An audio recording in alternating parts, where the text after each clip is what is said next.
Hi, welcome to your new Peel 3D scanner and everything you need to know to get started. So we'll start with unboxing the scanner. Put your box on the table with the label up and unlatch it, and you will see all the contents inside the anti-static foam case. First thing, of course, is the scanner itself: top camera, bottom camera, color camera, and the white light projector, the cleaning cloth for the lens, and the USB and combined power cable that goes to the scanner, a universal auto switching power supply, the software on a USB stick, and 2 packs of 500 targets each, and international adapters. Underneath the foam insert is the calibration plate, which you need to treat very carefully. That's where it is. Now we'll install and activate the software. So go to your USB key and choose the installer.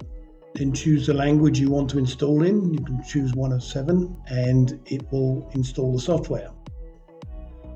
When you've finished, browse to the calibration folder on your USB key and select the calibration file that you'll find in that configuration folder. Do the same again for the license file. Browse to the license folder on your USB key and select that file to activate. You then choose OK, and in theory your scanner is now activated. So you can launch the software. You have to scroll all the way through the terms of service and then agree at the bottom and check do not show me again. And you can start with a new scan.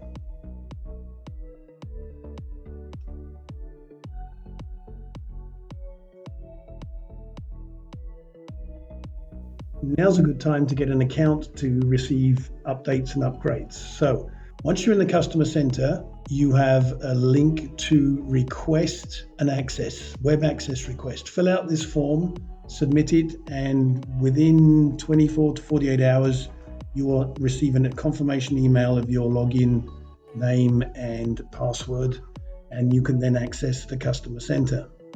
The next step is to connect your scanner to your computer.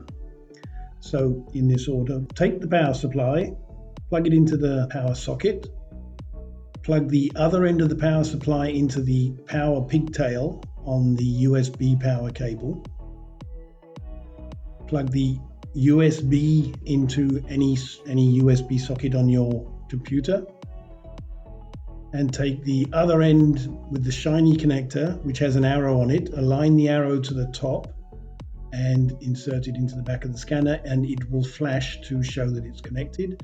And on your screen, you will see at the bottom of the screen, the scanner has been correctly connected.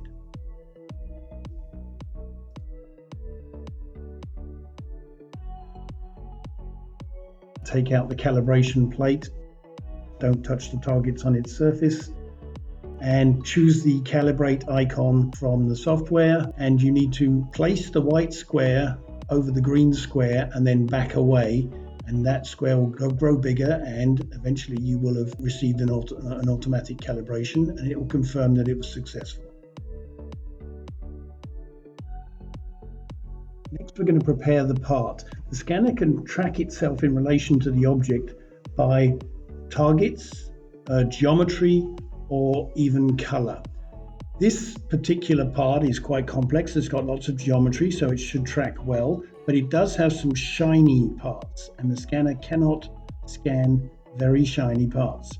So we can apply a powder spray to the shiny parts, and that will enable us to scan it in the same scan session as the rest of the object. We can also add a couple of targets around the object just to help the tracking.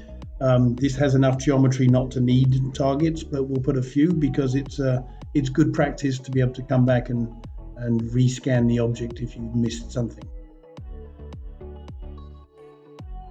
Now we're going to set the scan parameters. You can turn off texture capture because there is no color on this object. And you can set the positioning parameters to targets and geometry, and leave the show positioning status open to see when you are losing track. And then we're going to show you how to manually adjust the shutter if you need to. Automatic usually works most of the time, but you just select manual shutter.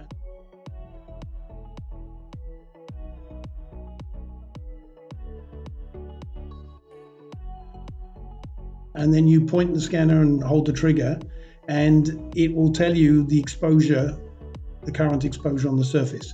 Gray is underexposed, yellow is dead on, and red is overexposed. And you can slide the slider to adjust the shutter speed so that you get the optimal scan process. Set your resolution to 1 or 2 millimeters. You can always reset it afterwards, so it's not fixed in stone. And then you're good to scan your parts. So you click on scan, you hold the yellow trigger, and keeping a reasonable distance, which is about 30 centimeters from the object, you start your scan. On the left is a bar that is green if you're at the right distance, turns yellow or red if you're too close, and turns blue if you're too far. And then you can just start scanning the object. You need to orbit some of the fins and crevices so that the scanner can see into each part. But it is tracking perfectly well on geometry there and the 1 or 2 targets that were put on the object. It can happen that it can lose track, and if it does, it will actually tell you on the screen with the show positioning status box checked. And if you lose track, you can just return to a targeted part or a part you've scanned earlier, and it will reacquire the track and you can continue scanning. This is quite a complex object, but you can see that it works very well and it tracks very well on the object.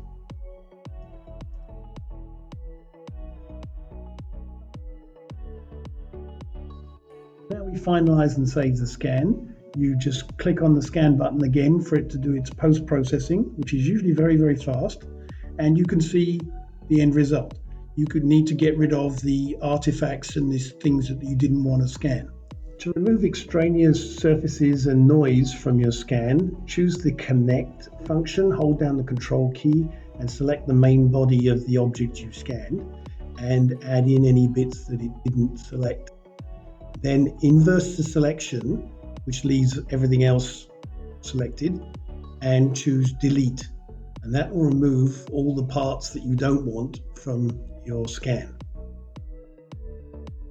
You can also see if you've missed any parts, and you can actually you can click on the scan button and return to scan parts you've missed if you feel the need to do so. After you've done that, other functions to optimize the mesh, decimated autofill holes, and remove isolated patches, which you can use. Let's save this as a mesh file first. You can save that in STL format, is a very common format, but there are other formats available.